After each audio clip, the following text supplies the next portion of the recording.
네, 이제 14-1 실습을 실제 비트 U 차트 프로그램을 실행하면서 같이 따라해 보도록 하겠습니다. 메인 메뉴, 바탕화면에 있는 메인 메뉴 혹은 비트 U 차트라고 하는 빨간색 아이콘을 더블 클릭해서 아이디와 패스워드를 입력하시고 통합 창이 나타나게 되면 우선 우리가 입원 진료실에서 주치의가 입원한 환자에 대한 검사 의뢰를 먼저 해야 될 것 같습니다. 그래서 세 번째 입원 진료실을 선택을 해줍니다. 자, 그리고 아이디와 패스워드를 역시 입력해 주시고요. 자, 그러면 입원 진료실 창이 나타나게 될 겁니다. 자, 이렇게 입원 진료실 창이 나타났습니다. 입원 진료실 창의 위쪽에 보시면 재원 현황, 입원 환자 관리 이 세 가지 모두를 선택해서 어떤 것을 이용하시든지 입원한 환자를 선택할 수 있는 방법은 동일합니다. 자, 그래서 이 부분을 이용하실 수도 있고요. 재원 환자를 이용하시는 부분을 선택해 주시면 이거는 이제 직관적으로 입원실 병동에 해당되는 환자들이 어디 입원해 있는지를 보시면서 직접 어떤 곳에 내가 입원을 시킬지 환자를 선택할지를 직관적으로 볼 수 있게 할 수 있습니다. 두 번째 방법은 우리 실습 프로그램에서 얘기했던 대로요. 수진자명을 직접 선택하는 건데 이때 주의하실 점들은요. 진료 과목을 뭐 전체 선택해 놓고 이렇게 검색을 해 주는데 뭐 지금 입원 구분이 당월로 돼 있으면 검색해도 아마 아무것도 안 나올 거예요. 그러면 자, 여기를 기간 전체를 해 주시고요. 기간을 제가 2019년부터 해가지고 검색해 볼게요. 이렇게 검색해 보시면 환자들이 나타나는데 이 환자들 중에서 저는 어떤 환자를 선택할 것이냐면요. 홍남파 17이라고 되는 이 환자를 선택하도록 하겠습니다. 자, 홍남파 17이라는 환자를 정형외과로 입원한 것 같습니다. 자, 이렇게 홍남파 19를 선택해 주시면 저는 이미지 EMR이라는 EMR이 연동되어져 있을 경우에 EMR 정보까지 이렇게 확인해 주실 수 있는 창이 나타나고요. 이 창은 제가 닫겠습니다. 또 한 가지가 DUR과 연관되어져서 이렇게 심평원에서 반드시 이제 인증 절차를 거치는 인증서 선택까지 나타나게 되는데요. 이 부분은 저희가 취소하고 자, 환자가 선택되어져 있는지만 먼저 확인해 보도록 하겠습니다. 여기 위쪽에 보시면 차트 번호부터요. 이렇게 환자 정보가 나타나 있는 걸 확인하실 수가 있습니다. 이 부분이 나왔다라는 뜻은 이제 처치를 할 환자가 지금 화면에 로딩 되었다. 이렇게 보시면 되겠습니다. 자, 그리고 한 가지 또 주의 깊게 보셔야 될 것은요. 이 환자가 입원은 언제 했는지 입원한 정보들을 기준으로 해서 이걸 좀 보여드리는 거고요. 입원 날짜를 기준으로 해서 지금 2019년 6월 7일을 기준으로 해서 지금 입원 데이터들이 업데이트 되고 있다라는 겁니다. 그래서 제가 여기 처방 해줄 건데요. 처방 코드 부분을 이제 선택해 주시고요. 이 처방 코드에서 F1을 눌러주시면요. F1을 눌러주시면 우리 실습에서 봤던 것처럼 이런 창이 나타나게 됩니다. 코드 조회 창이라고 나타나는데 여기서 저희는 검사료 부분을 선택해 주시고 여기다가 책에 있는 것처럼 B10 이렇게 한번 치고 엔터 쳐볼까요? 그러면 아무것도 안 나타나요. 왜 아무것도 안 나타나냐면요. 검사를 해주는 검색 키워드를 무엇으로 해놨냐면 한글 명칭으로 되어 있어서 그렇습니다. 그래서 이럴 경우에는요, 여러분들 어떻게 해주시냐면 청구 코드 있는 부분을 한 번만 눌러주시면요, 이 검색할 때 검색 키워드의 레이블이 청구 코드로 바뀝니다. 자, 이렇게 청구 코드로 바뀐 거 보이시나요? 자, 이 상태에서 여기다가 여러분들이 뭐 B10 이렇게 검색을 해보시면 검색 키워드들이 쭉 사용자 코드, 청구 코드, 한글 명칭 이렇게 나타나게 될 겁니다. 자, 그런데 여기서 B1010이라는 청구 코드는 보이지 않을 겁니다. 이게 이제 일종의 묶음 코드로 되어져 있기 때문에 그렇거든요. 그래서 이 창은 제가 닫고 직접 저는 이 처방 코드, 입원 진료실의 처방 코드에다가 B1010이라고 한번 넣어보겠습니다. 그러면 팝업이 나타나면서 혈색소에 관련된 검사 목록이 나타납니다. 그러니까 한 가지 검사를 가지고 여러 가지 부가 검사가 같이 이루어지는 그런 검사라고 보시면 되겠습니다. 이렇게 엔터 쳐서 넣었고요. 두 번째 검사 B1020이라는 검사도 헤마토크리트, 그다음에 D0001020 자, 이렇게 넣어주고요. D 00010 죄송합니다. 2070이죠. D 000 2070. 네. 자, 그다음에 D 0011 C 3730인가요? 네. 그다음에 C 3750도 있었고요. 그다음에 C 3751 죄송합니다. 3791이죠. 네. C 3791 전해질 관련된 거 C 3792가 있었고요. C 2243 이렇게 선택을 했습니다. 그래서 총 몇 가지인가요? 10가지의 검사가 이렇게 검사 의뢰가 의사 선생님에 의해서 선택되어졌고, 자, 이 상태에서 이 위쪽에 보시면 아이콘 보이시나 모르겠는데요. 주황색의 플러스 버튼이 있고요.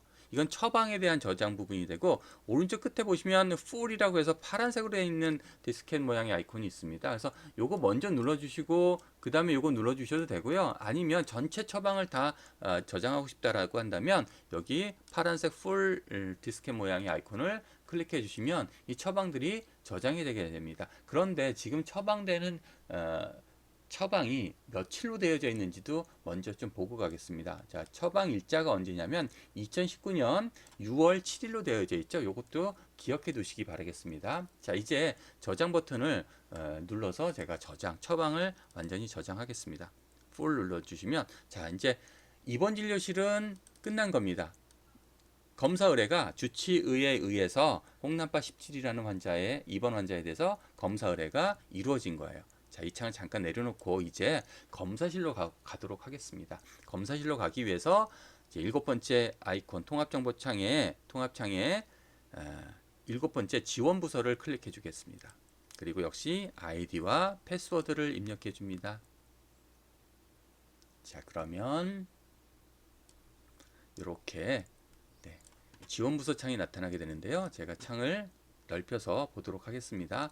우선 제일 먼저 해야 될 부분이 이 지원부서라고 되어 있는 부분에서, 자, 어떤 걸 선택해야 될까요? 여러 가지 부서들이 있는데 이 중에서 투약, 주사, 검사, 세 번째는 검사라는 부분을 클릭해 줍니다. 자, 임상병리실로 간다. 지금부터 여러분들이 이제 임상병리사가 된다. 이렇게 생각하시면 좋을 것 같아요.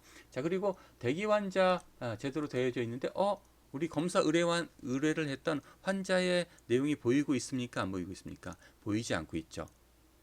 자, 이건 이런 이유 때문에 그렇습니다. 검사를 의뢰했던 날짜가 아까 언제라고 되어 있었는지 좀 기억해 보세요.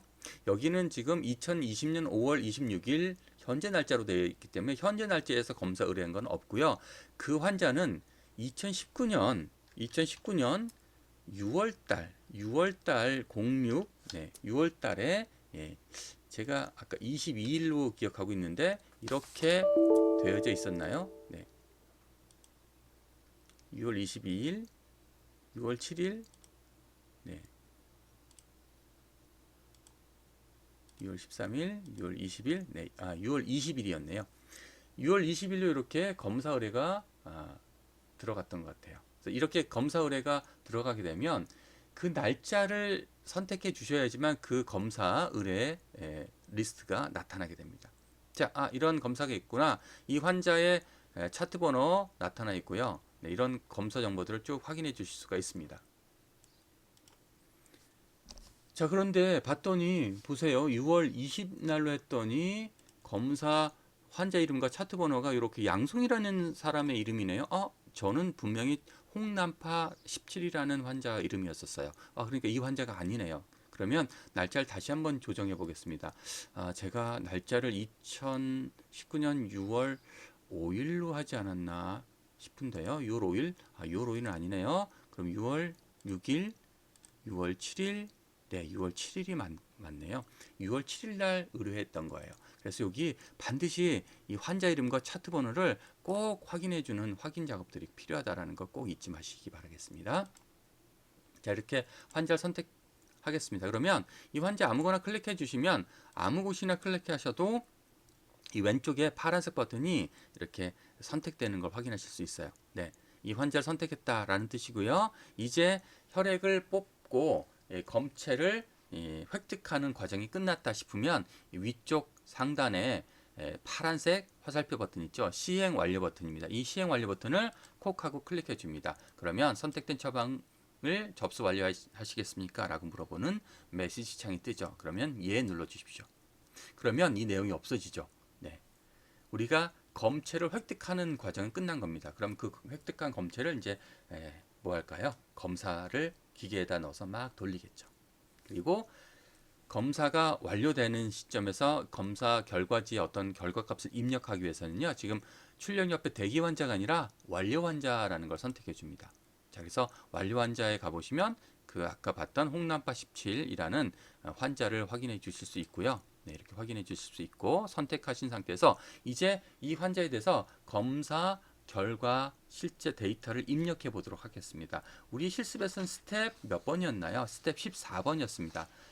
검사 결과를 입력하는 거. 위쪽에 보시면 시행 완료 버튼은 아예 녹색 버튼이 회색으로 비활성화되어 있고요. 여기 옆에 보시면 알파벳 A라고 되어 있는 빨간색으로 되어 있는 검사 승인 버튼이 있습니다. 이 검사 승인 버튼을 클릭해 주시면 선택되는 환자에 대한 검사 결과 입력 창이 이렇게 뜨게 됩니다.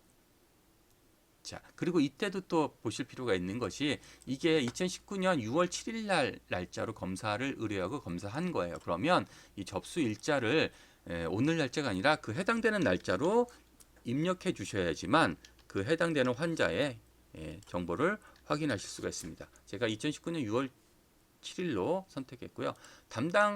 검사 담당은 이렇게 뭐 비트라고 해놨고요.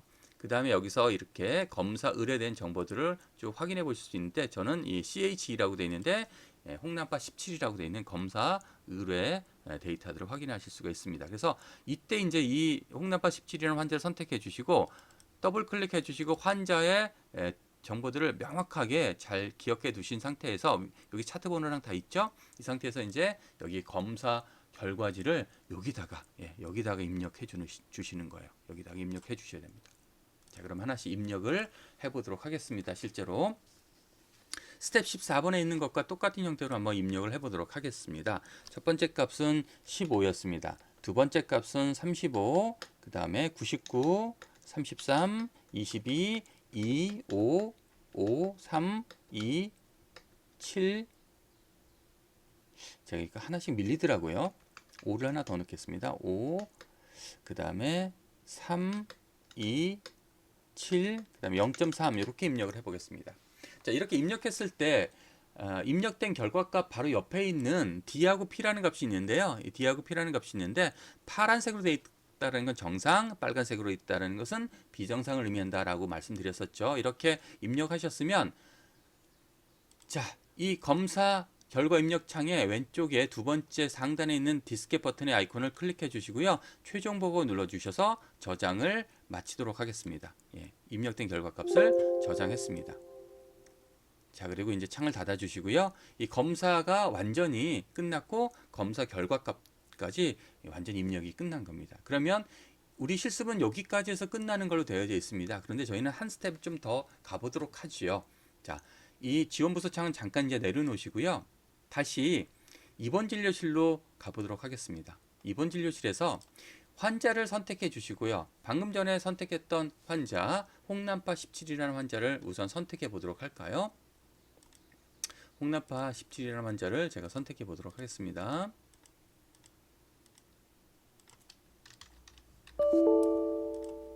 자, 홍남파 17이라는 환자가 어디 있나요? 여기 있습니다. 더블 클릭해서 선택해 주시고요. 선택한 상태에서 우리 검사들이 있었죠. 이 검사들에 대해서 이 부분 한번 다시 보겠습니다. 검사 의뢰했던 검사들이에요. 그 다음에 어디다가 전달하느냐, 여기 랩이라고 되어 있죠. 레버로토리, 즉 임상병리실에 검사가 의뢰됐다라는 뜻입니다. 이런 결과값 받고요. 자, 이 상태에서 이제 의사 선생님이 담당 주치의가 검사 결과를 보고 싶다라고 한다면 실제로 많이 사용하는 거기 때문에 입원 진료실에 여기 앞에 단축 아이콘으로 검사 결과가 여기도 나와 있고요. 아니면 진료실에 가보시면 맨 앞에 검사 결과가 있습니다. 똑같은 아이콘입니다. 그래서 이 검사 결과 아이콘을 클릭해 주시면 해당되는 환자에 대한 검사 결과지들을 이렇게 보실 수가 있는 거예요. 네, 이게 이제 의사 선생님이 보는 검사 결과지에 대한 확인 작업이라고 보시면 되겠습니다. 이 내용을 보시고 어떤 상태에 있는지를 보시는데 이렇게 이제 비정상적인 데이터들에 대해서 빨간색으로 이렇게 아이콘을 표시해서 이 내용이 이렇구나라는 걸 확인을 하고요. 이 결과 정보들을 확인한 상태에서 이 결과값을 중심으로 해서 이제 의사 선생님은 해당되는 소견이라든가 그 내용들을 이렇게 팔로우업을 해줄 수가 있겠죠. 뭐 어떤 정보들이 벗어나 있음, 그래서 뭐 지속적인 팔로우가 필요하다 이런 내용을 넣어주시고 역시 저장 버튼 눌러주시면 환자에 대한 정보가 바로 다 입력이 끝나게 되는 겁니다.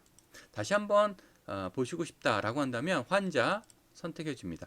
만약에 환자의 차트 번호를 알고 있다라고 한다면 아까 환자의 차트 번호가 뭐였나요? 1711088입니다. 1711088. 그럼 여기다가 차트 번호를 그냥 입력해 주셔도 됩니다. 1711088 그리고 엔터를 쳐 주시면 그 환자를 보는 이런 차트가 나오고요. 가장 최근에 봤던 정보를 클릭해 주시면 이렇게 환자의 정보들을 확인해 주실 수가 있게 되겠습니다. 그래서 이 환자에 대한 검사 결과를 의뢰하고 의뢰된 내용을 처리하고 지금 실습에서는 담당 의사가 그 결과지까지 확인하는 과정들을 살펴봤습니다. 자, 이상으로 실습 14-1 실습을 마치도록 하겠습니다. 감사합니다.